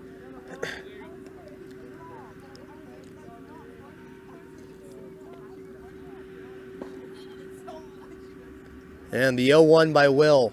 Upstairs, ball one.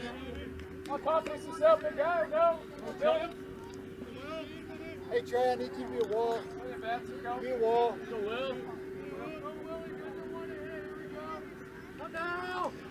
And Will, the windup, the 1-1 pitch. Strike 2 looking. And a nice pitch by the senior in his final home game.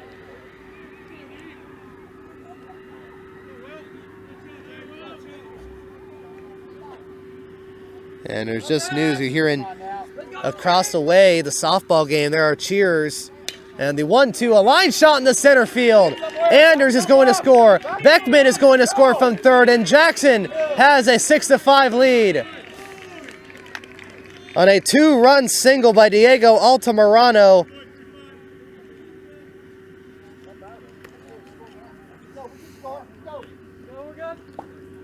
And Jackson taking their first lead of the game since taking an early 1-0 lead in the top of the 3rd inning. And it'll bring up Chris Grayson, who is 2 for 3 with a single and a 2-run double. First pitch, foul ball. This one will be a chopper past the catcher, Trey Long. So now Jacob Wardla will be getting a no decision. There will be 2 earned runs towards Jacob Gordon. And currently now Will Wentz, or no, it'll be 4 runs towards Jacob Gordon. 2 will be earned, and the 0-1 pitch. It'll be a 1-hopper to the catcher, Trey Long. The count now 1 ball and 1 strike. Will Wentz now online for the loss.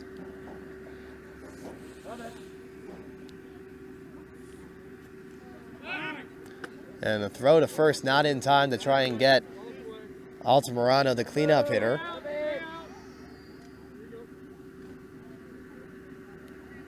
And so it will be Jacob Wardla and Jacob Gordon. They'll both get a no decision. Wardla getting a no decision in his first start. And now Nicholas Lettinen online for the win. Here in the top of the 6th, count is 1 ball and 1 strike from Wentz to Chris Grayson, the catcher. The 1-1 fly ball, that is playable. This one landing in right near the foul territory, and this one will be caught by the right fielder, Bryce Medford, on the first base foul line, and that will end the 6th inning. A huge one for Jackson.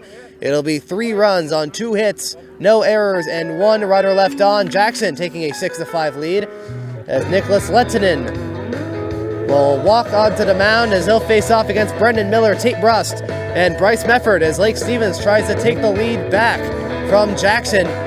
They trail 6-5.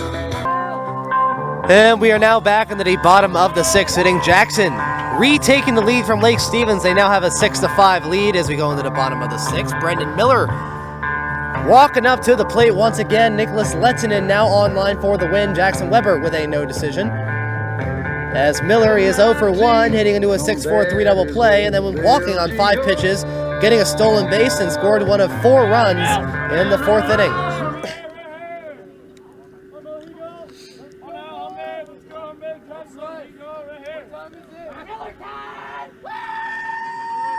And the first pitch from Lettinen.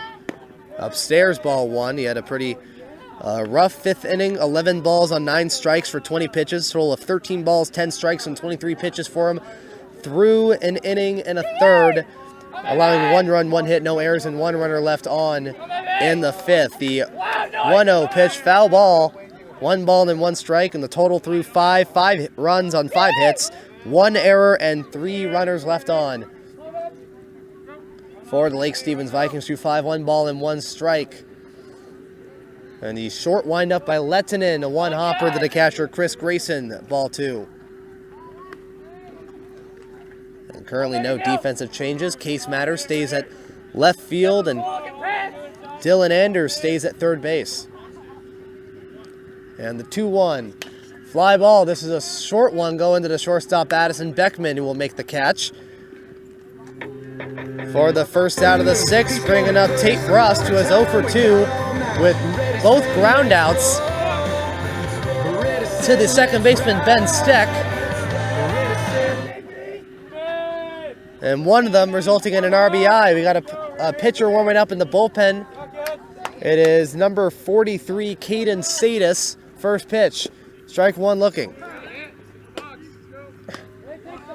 And the good news for Lake Stevens, one of the players that has been suited up is Connor Bardew, who is back. And the 0-1 pitch, a strike 2 looking to Tate, who is back after separating his shoulder a week and a half ago. So it's good that we're seeing Connor back in the home white uniforms for Lake Stevens. And will this hit Tate? Yes, it will. It'll hit him on the foot. And it'll be the second time this year that Tate will get hit, and the Vikings have the game-tying run at first base for Bryce Mefford, who was 0 for 1 with a walk and a stolen base, his first one of the season.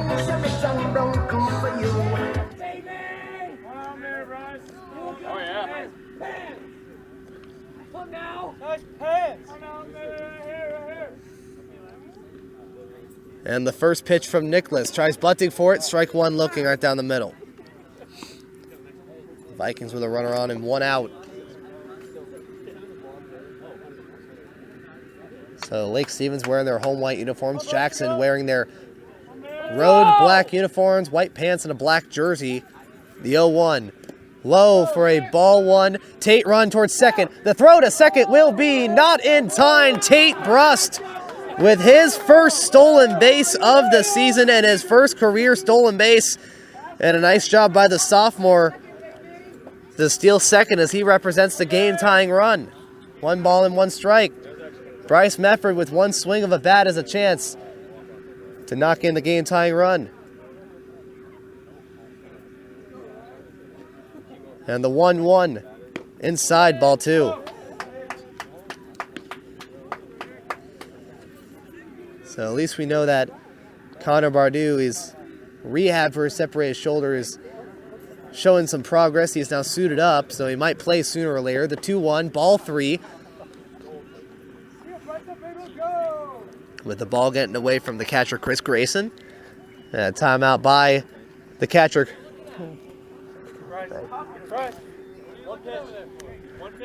As he is talking to the pitcher, Lettinen. He has thrown now an inning and 2/3.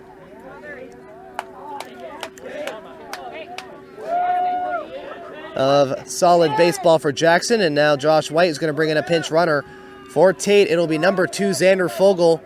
It is the first time that Xander will be wearing the jersey number 2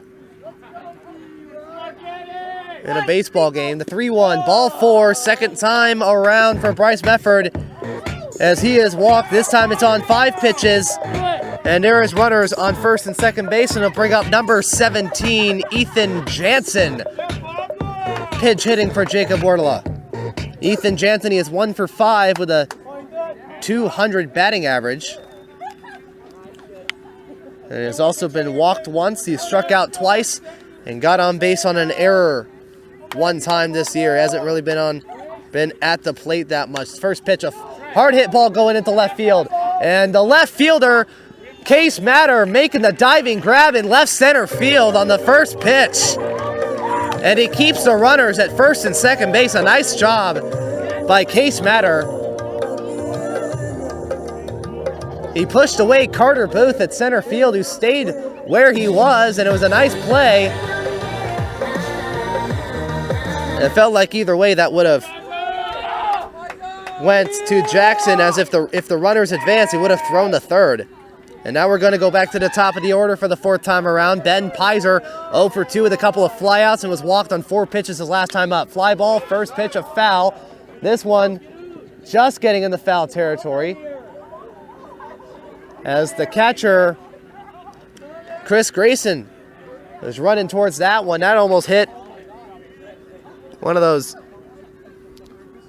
almost hit a tent that was made up right next to the Jackson bleachers along the third base line. And as at game time, it was partly cloudy, but the clouds were gray, so there might have been rain. Now it is just sunny. The 0-1, fly ball, that is playable. This one going to the short third baseman, and once again he is called off by the shortstop Addison Beckman, and that will end the 6th inning.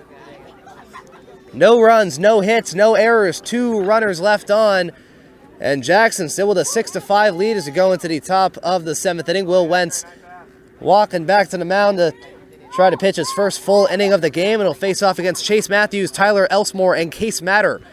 6, 7, 8 in the top of the 7th. Still a 6-5 Jackson lead in the top of the 7th inning. And we are now back into the top of the 7th inning. Jackson leading Lake Stevens by the score of 6-5. Will Wentz facing off against the right fielder Chase Matthews. The first pitch upstairs, ball 1.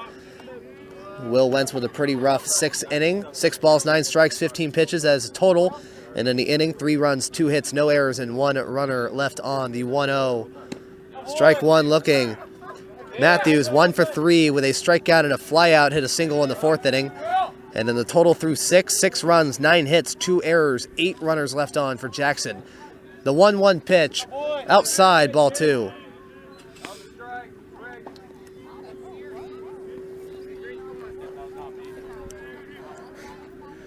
And the windup in the 2-1. Strike 2 looking. Nice pitch right down the middle. That'll be Chase Matthews, the right fielder, Tyler Elsmore, the first baseman, and Case Matter will be coming up to the plate for the 2nd time around. The 2-2 pitch.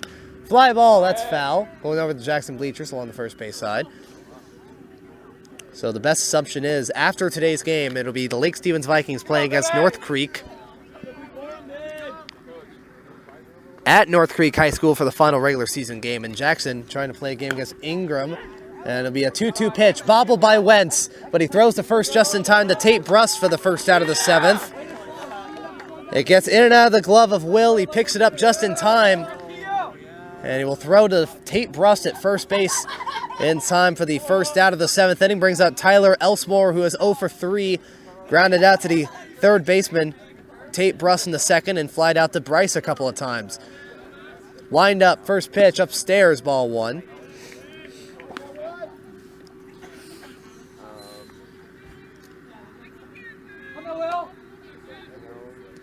And the 1-0 pitch. Strike 1 looking.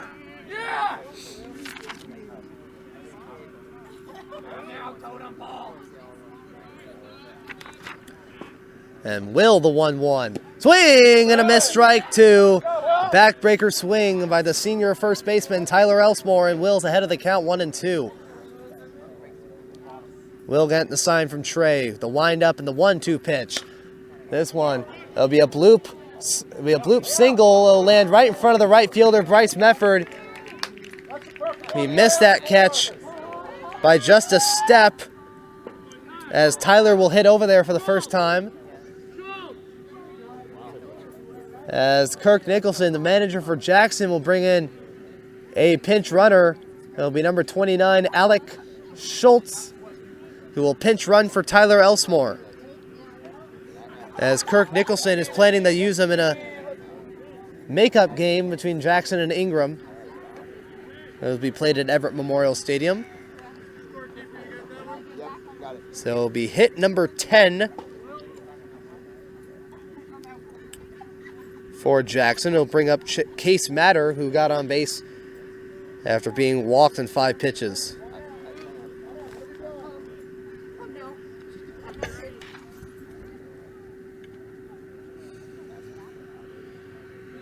And the first pitch by Matter, swing and a miss, strike one.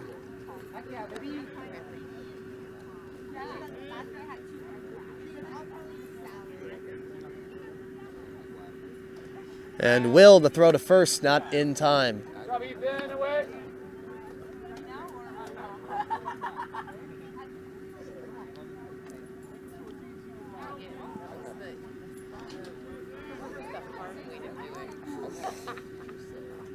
And Will, the 0-1. Foul ball as Alex Schultz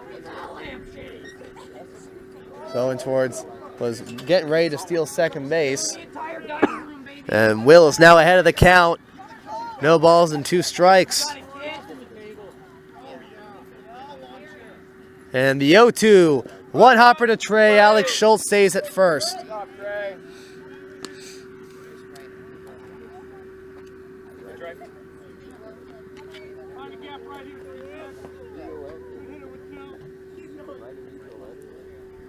And Will, the 1-2 pitch, ground ball. This gets into the hole in left.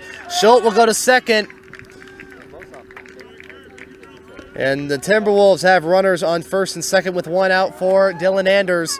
Got on base on an 0-2 pitch after he got hit by a curveball.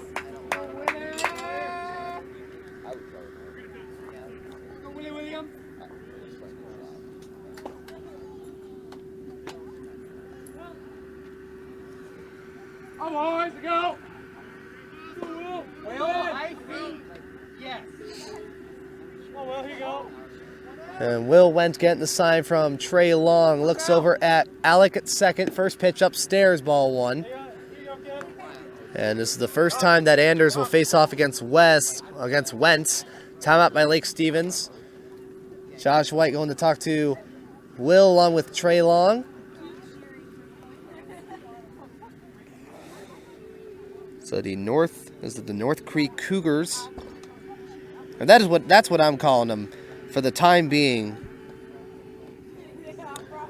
Because I cannot remember at the top of my mind what is the name of their of their team name. Like what's their team name?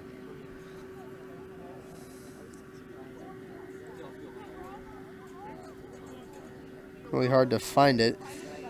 And so North Creek will be entering tomorrow's game with a 3-16 record. They finish conference play with a 2-14 conference record in their first season as a school. And Will, the wind up in the 1-0. Upstairs, ball 2. Hey, Ethan, take to the bay, go that way. Here we go.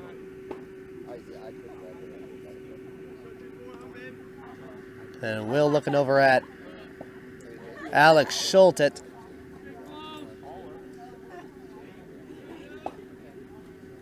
second base. Gets in his position, the 2-0. Swing and a miss, strike 1.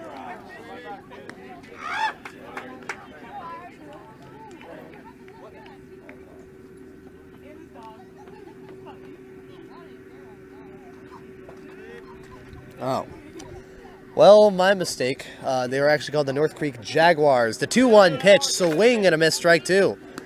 So I've said a couple of times in this recording and in yesterday's recording that they are actually called the North Creek Jaguars. Or no, I said they were called the Cougars. They're actually called the North Creek Jaguars.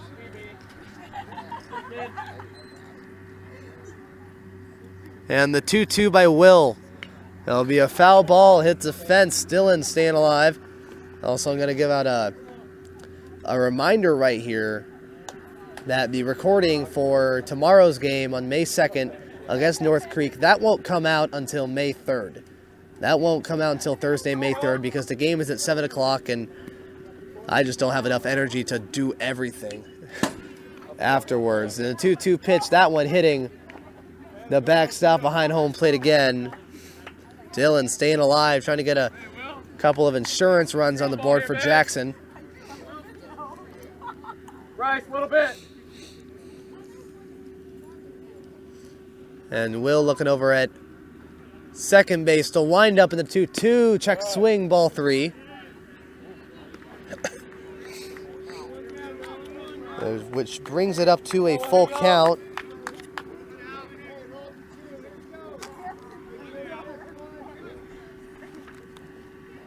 And the payoff pitch, swing and a miss, strike 3. Will gets Dylan swinging. And it is a huge out for Lake Stevens and Will Wentz. It'll bring us back to the top of the order for the 5th time around. And Carter Booth, who is 0 for 3 with a walk and a run scored.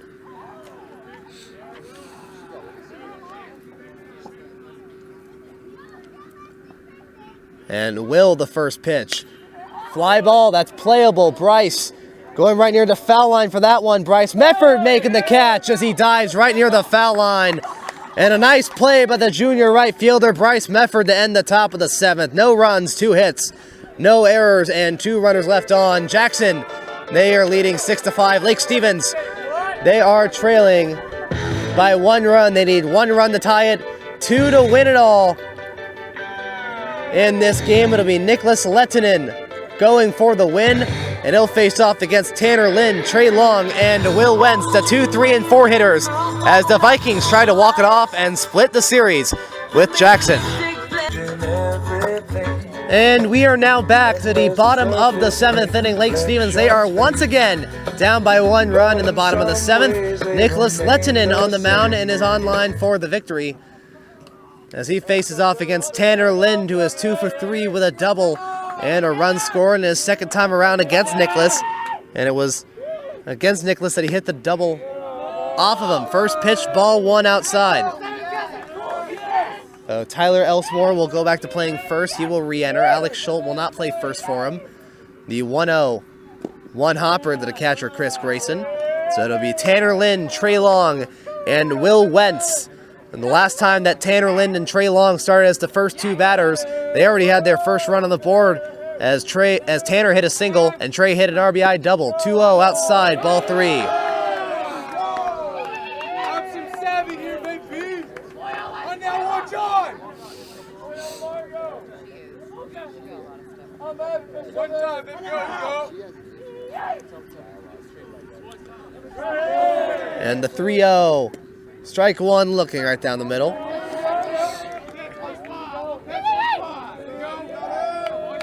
Lake Stevens, earlier in the year, they had some trouble trying to get some runs on the board late in the game. And the 3-1 pitch, swing and a missed, strike 2 and a full count, as they had games against Cascade in the first conference game and games against Edmonds Woodway,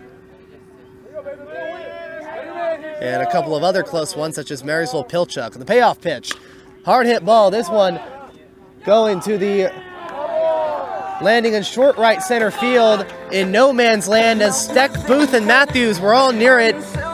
And Tanner Lind, his 3rd hit of the afternoon, and he represents the game-tying run with the leadoff single. And he is 10 for 11 on stolen bases. Nicholas, I don't think he knows it yet, but he's going to be a huge player on the base paths in this inning.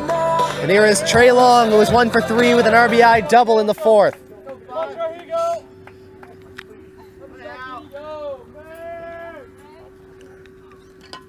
First pitch, hard hit ball. This one going to right center.